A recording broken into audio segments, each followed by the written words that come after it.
Hi MG university semester എക്സാമാണ് next week 21 അപ്പോൾ cost അക്കൗണ്ടിങ്ങിൽ ഒരു പ്രീവിയസ് ഇയർ ക്വസ്റ്റ്യനുമായിട്ടാണ് ഞാനിന്ന് വന്നേക്കുന്നത്. അപ്പോൾ നമുക്ക് ക്വസ്റ്റ്യനിലേക്ക് കടക്കാം.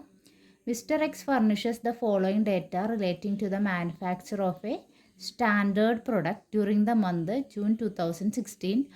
Raw material consumed 25,000, direct labour 500, machine hour worked 500 hours, machine hour rate 5, administrative overhead 20% on works cost, selling overhead 0.25 per unit, unit produced 20,000, unit sold 18,000 at rupees 4.5 per unit.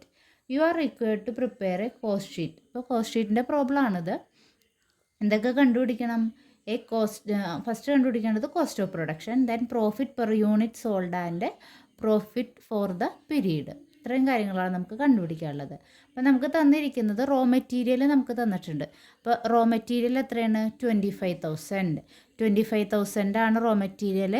Number of unit produced 20,000 എന്ന് പറഞ്ഞിട്ടുണ്ട്. അപ്പോൾ per unit എത്രയാണ്?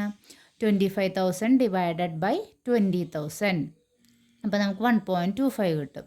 അടുത്തത് direct wages, അതായത് labour തന്നിട്ടുണ്ട്. Direct labour തന്നിട്ടുണ്ട്. എത്രയാണ്? 5,000. അതിൻ്റെ പെർ യൂണിറ്റ് കാണുന്നത് എങ്ങനെയാണ്? 5,000 ഡിവൈഡഡ് ബൈ 20,000. അപ്പോൾ ഇത് രണ്ടും കൂട്ടുമ്പോൾ നമുക്ക് എന്ത് കിട്ടും? പ്രൈം കോസ്റ്റ് കിട്ടും. വേറെ ഇൻഫോർമേഷനൊന്നുമില്ല, ഡയറക്റ്റ് എക്സ്പെൻസിനെ കുറിച്ച് വേറെ ഇൻഫോർമേഷനൊന്നുമില്ല. അപ്പോൾ ഇത് രണ്ടും കൂടി കൂട്ടുമ്പോൾ നമുക്ക് പ്രൈം കോസ്റ്റ് കിട്ടും 30,000 ഡിവൈഡഡ് ബൈ 20,000. അപ്പോൾ പ്രൈം കോസ്റ്റ് പെർ യൂണിറ്റ് കിട്ടും.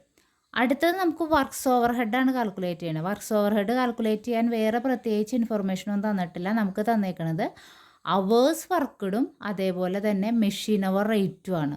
അവേഴ്സ് വർക്കഡും തന്നിട്ടുണ്ട്, നമ്മുടെ മെഷീൻ അവർ റേറ്റും തന്നിട്ടുണ്ട്.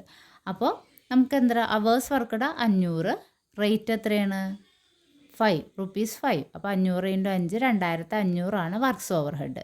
അപ്പോൾ അത് പ്രൈം കോസ്റ്റിൻ്റെ ഇപ്പോൾ വർക്ക്സ് ഓവർ ഹെഡ് കൂട്ടുമ്പോൾ നമുക്ക് എന്ത് കിട്ടും? വർക്ക്സ് കോസ്റ്റ് കിട്ടും.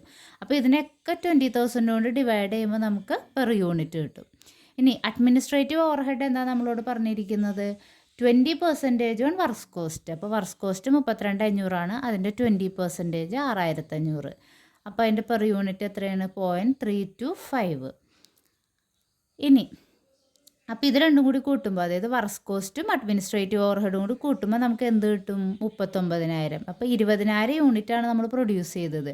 ആ 20,000 യൂണിറ്റിൻ്റെ കോസ്റ്റ് ഓഫ് പ്രൊഡക്ഷൻ ആണ് എത്ര? 39,000. 39,000 ഡിവൈഡഡ് ബൈ 20,000 ചെയ്യുമ്പോൾ നമുക്ക് എന്ത് കിട്ടും? 1.95 പെർ യൂണിറ്റ് കിട്ടും. ഇനി നമ്മൾ കോസ്റ്റ് ഓഫ് ഗുഡ്സ് സോൾഡ് ആണ് കണ്ടുപിടിക്കേണ്ടത്. അപ്പോൾ കോസ്റ്റ് ഓഫ് ഗുഡ്സ് സോൾഡ് കണ്ടുപിടിക്കണമെങ്കിൽ എത്ര ഐറ്റം വിറ്റു എന്നാണ്. അപ്പോൾ 20,000 യൂണിറ്റ് നമ്മൾ പ്രൊഡ്യൂസ് ചെയ്തിട്ടുണ്ടായിരുന്നു. അതിൽ 18,000 യൂണിറ്റാണ് നമ്മൾ വിറ്റത്. 20,000 യൂണിറ്റ് പ്രൊഡ്യൂസ് ചെയ്തിട്ടുണ്ടായിരുന്നു. ക്വസ്റ്റ്യനിൽ വ്യക്തമായിട്ട് പറയുന്നുണ്ട് 18,000 യൂണിറ്റ് 4.5 വെച്ചാൽ വിറ്റത്. അപ്പോൾ 18,000 യൂണിറ്റാണ് നമ്മൾ വിറ്റിട്ടുള്ളൂ. അപ്പോൾ 20,000 നിന്ന് ഈ 18,000 കുറച്ചാൽ ബാക്കി നമ്മുടെ closing stock of finished goods ആണ് 2,000. നമ്മൾ ഡീറ്റെയിൽഡ് കോസ്റ്റ് ഷീറ്റിൽ പഠിക്കുന്നുണ്ട്. ക്ലോസിംഗ് സ്റ്റോക്ക് ഓഫ് ഫിനിഷ്ഡ് ഗുഡ്സും ഓപ്പണിംഗ് സ്റ്റോക്ക് ഓഫ് ഫിനിഷ്ഡ് ഗുഡ്സും ഒക്കെ വന്ന് എന്ത് ചെയ്യണം? ഓപ്പണിംഗ് സ്റ്റോക്ക് ഇതിൻ്റെ ഒപ്പം ആഡ് ചെയ്യണം, ക്ലോസിംഗ് സ്റ്റോക്ക് ഇതിൽ നിന്ന് ലെസ് ചെയ്യണം. പക്ഷേ ഇവിടെ ഓപ്പണിംഗ് സ്റ്റോക്ക് ഇല്ലാത്ത കാരണം അതിൻ്റെ ആവശ്യമില്ല. ക്ലോസിംഗ് സ്റ്റോക്ക് നമ്മൾ എന്ത് ചെയ്യണം? ഈ 2,000 അതിൻ്റെ വാല്യൂ 2,000 അല്ല നമ്മൾ ലെസ് ചെയ്യേണ്ടത്. ഈ 2,000ൻ്റെ വാല്യൂ കണ്ടുപിടിച്ച് ആ വാല്യൂ എന്ത് ചെയ്യുന്നു? കുറയ്ക്കണം, കോസ്റ്റ് ഓഫ് പ്രൊഡക്ഷനിൽ നിന്ന് കുറയ്ക്കണം. അപ്പോൾ ഇനി ഈ 2,000ൻ്റെ വാല്യൂ കണ്ടുപിടിക്കണം എങ്ങനെയാണെന്ന് നമുക്ക് നോക്കാം. അപ്പോൾ നമ്മൾ ക്ലോസിംഗ് സ്റ്റോക്കിൻ്റെ വാല്യൂ കാണുന്നത് എങ്ങനെയാണെന്ന് നോക്കാം. ക്ലോസിംഗ് സ്റ്റോക്കിൻ്റെ വാല്യൂ കാണുന്നത് എങ്ങനെയാണ്? നമുക്കറിയാം 39,000 ആയിരുന്നു കോസ്റ്റ് ഓഫ് പ്രൊഡക്ഷൻ. 39,000 എത്ര രൂപയുടെ കോസ്റ്റ് ഓഫ് പ്രൊഡക്ഷനാണ്? 20,000 രൂപയുടെ കോസ്റ്റ് ഓഫ് പ്രൊഡക്ഷനാണ് 39,000. അപ്പോൾ 20,000ൻ്റെ വില 39,000 ആണെങ്കിൽ 2,000ൻ്റെ വില എത്ര? ഇൻറ്റു 2,000. അപ്പോൾ എത്ര കിട്ടും? 3,900. ആ 3,900 ആണ് നമ്മൾ എന്തിൻ്റെ നേരെ എഴുതേണ്ടത്? ആ 2,000ൻ്റെ നേരെ അതിൻ്റെ വാല്യൂ ആയിട്ട് എഴുതേണ്ടത് ആ 3,900 ആണ്.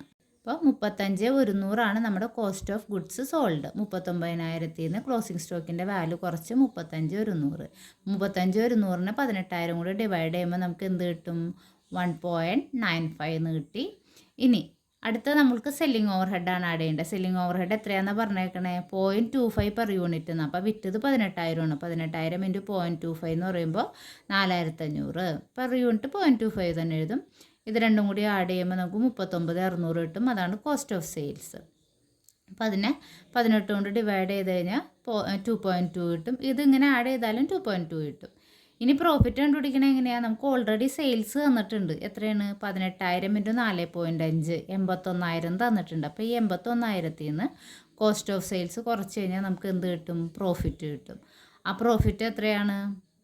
41,400. 41,400നെ 18,000 കൊണ്ട് ഡിവൈഡ് ചെയ്യുമ്പോൾ നമുക്ക് എത്ര കിട്ടും? 2.3. നമുക്ക് ഓൾറെഡി ക്വസ്റ്റ്യനിൽ പറഞ്ഞിട്ടുണ്ട് സെല്ലിംഗ് പ്രൈസ് പെർ യൂണിറ്റ് 4.5 ആണെന്ന്. ഇത് രണ്ടും കൂടി കൂട്ടിയാൽ നമുക്ക് എന്താ കിട്ടണത്? 4.5. അപ്പോൾ ഇങ്ങനെയാണ് ഈ പ്രോബ്ലം ചെയ്യേണ്ടത്.